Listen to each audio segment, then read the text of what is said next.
Nag-organisa ng combat patrol ang China sa dagat at himpapawid ng Panatag o Scarborough Shoal. Ayon po yan sa kanilang Southern Theater Command.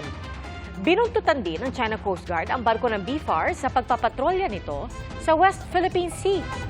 Saksi, si Rafi Tima.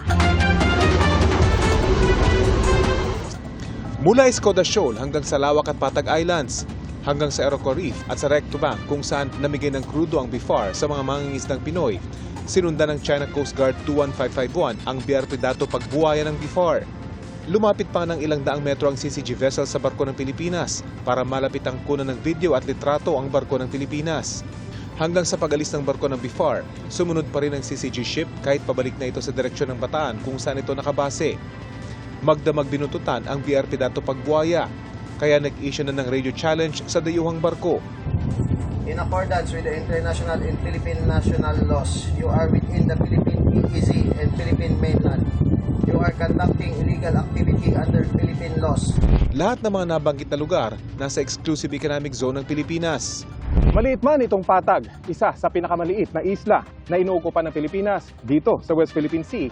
Mahalaga daw ang mga ganitong istruktura sa paggigate ng bansa na ang bahaging ito ng karagatang malapit sa Palawan ay bahagi ng teritoryo ng Pilipinas.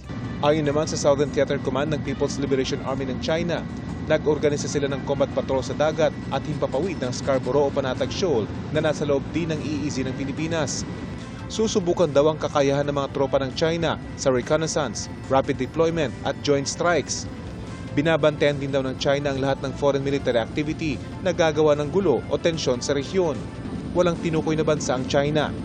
Ayon naman sa Armed Forces of the Philippines, walang indikasyon ng Chinese military activity sa Panatag Shoal batay sa mga inisyal na ulat, maliban sa iligal nilang pagkakahimpilang Chinese Maritime Militia. Ang pinakahuli raw na namonitor na pagsasanay ng mga tropa ng China nangyari sa labas ng EEZ ng Pilipinas mula July 31 hanggang August 2. Pero kinumpirma ng AFP na 3 Chinese Navy vessel ang pumuntot sa ginaganap na multilateral maritime cooperative activity ng Pilipinas, Australia, Canada at Amerika. Tatagal hanggang bukas ang pagsasanay. Para sa GMA Integrated News, Rafi Tima ang inyong saksi.